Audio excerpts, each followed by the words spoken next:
প্রভু কি প্রভু, এটাই কি সেই মাত্র ধাম? এখনই কেন থেমে বললি প্রভু? শোনো না রে, এবার এবার আমরা কোথায় যাবো বলো দেখি?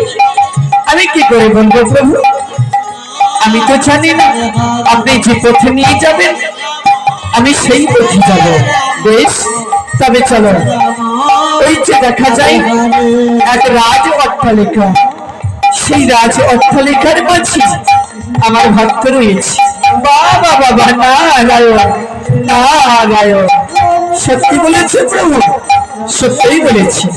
তাই চলো আমরা দুজনে ছত্রবেশ ধারণ করে আমরা যাব সেই জমিদারকে, সেই তিনি করে জমিদারকে পরীক্ষা করতে। বেশ, তবে তাই চলো প্রভু।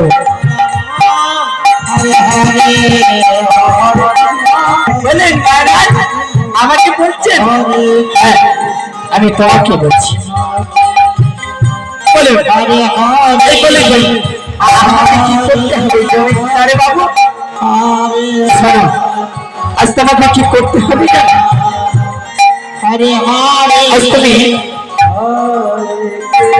আজ তুমি দ্বারই রক্ষা করবে, আর আমি আমার আমার এই রাজ সিংহাসনে বসে আমি বিশ্রাম করব। বেশ বেশ জমিদার বাবু, আপনি যা বুঝবেন তাই করবেন। আমি তো এই গরিব মানুষ। বেশ, তাহলে আমি বিশ্রাম করছি। জমিদার বাবু শুনুন, আসলে কি হয়েছে জানেন জমিদার বাবু? আপনাকে না কি একটা কথা বলেছিল আমাকে। বলো বলো, কি কথা বলার আছে? আসলে ওই আমাদের যে একটি পূর্ব দিকে একটি গ্রাম আছে, হ্যাঁ আচ্ছা, তাতে কি হয়েছে? সেখানে তো কেউ আমাদের কর দেয়নি। সত্য,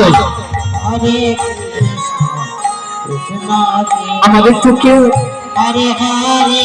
তো আমাদের খাজনা দেয়নি। সত্যই বলেছ, আমাদের কেউ খাজনা দেয়নি। তাই আগামী কাল আমরা যাব, আমরা তাদের উপর অত্যাচার করব। আমি টাকার উপরে বসে থাকবো, আমি শুধু চাই টাকা টাকা আর টাকা। তাই আমি আগামী কাল যাব সেই উত্তর গ্রামে, সেখানে আমরা সেখানে খাজনা আদায় করবো।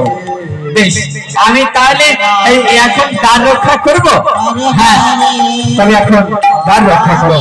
বেশ বেশ জমিদার বাবু, তাই হবে। বেশ,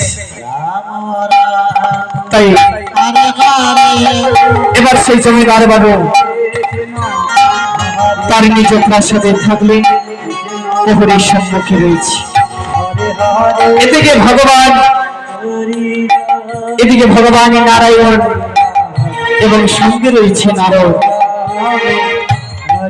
তারা দুজনে পথে ভিখারি সেজে চলেছে ছদ্মবেশী। কে আছো বাবা? আমাকে কিছু সেবা দেবে? আমরা না আজ 3 দিন ধরে কিছু সেবা করিনি। সেবা কি করবে? আমরা সেবা করতে চাই। তাই বললো সেবা করবে? শোনা, তোমরা বোধহয় নতুন ভিখারি এসেছো। এক কাজ করো, এই অন্য কোন দিকে যাও। আমাদের এই মহারাজ কোনদিন কাউকে 1 পয়সা দান করে না। যাও, যদি তোমার কাছে থাকে তবে তুমি 1 পয়সা দিয়ে যাও। যাও যাও যাও, যাও। যদি আমাদের কিছু দান করতে না পারেন তবে একটু জল পান করাবে।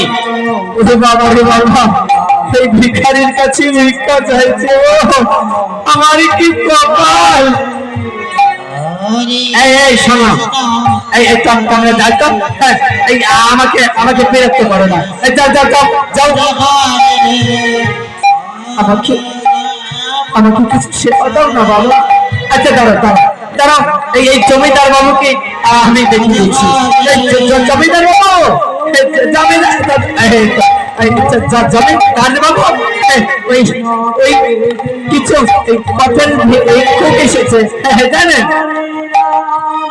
আর বলছে ওই কিছু কিছু ভিক্ষে চাই। কি বলে ভিক্ষে চাইছে? তুমি ঘর ভাত খাতে বের করে দিলে না? আমি এখানে বলেছি মহারাজ, আমার কথা শোনেনি। বেশ, ওই আমাকে নিয়ে চলো সেখানে। আসো আসো আসো মহারাজ, এই দেখো, এই এই একটা ভিখারি, দুটো ভিখারি, এই চাই এখানে। বাবু, আমরা না গরিব মানুষ, আমাদের কিছু ভিক্ষা দেবে বাবু। কে বললে ভিক্ষা নেবে? ভিক্ষা নেবে ওই তিনটে জমিদারের কাছে। চলে যাও এখান থেকে, চলে যাও, যত সব এখানে আমার এই বাড়িতে এসেই চলে যাও এখান থেকে। আমাদের এমন করে তাড়িয়ে দিচ্ছি, আমাদের কিছু সেবা দিন না বাবু। তাই তোমরা শুনতে পাচ্ছ না আমার কথা? তোমরা আমার কথা বুঝতে পারছো না? বলছেন আমি তোমাদের কোনো সেবা দিতে পারি না। আমি কাউকে কোনোদিন সেবা দিইনি, আমি জীবনে কোনোদিন আমি হরির নামে করিনি। বেরিয়ে দাও আমার বাড়ি থেকে। বলে মহারাজ, এদের দুজনকে ঘর ভাত খাওয়াতে বের করে দাও। বেশ, তাই হবে মহারাজ, তাই হবে জমিদার বাবু।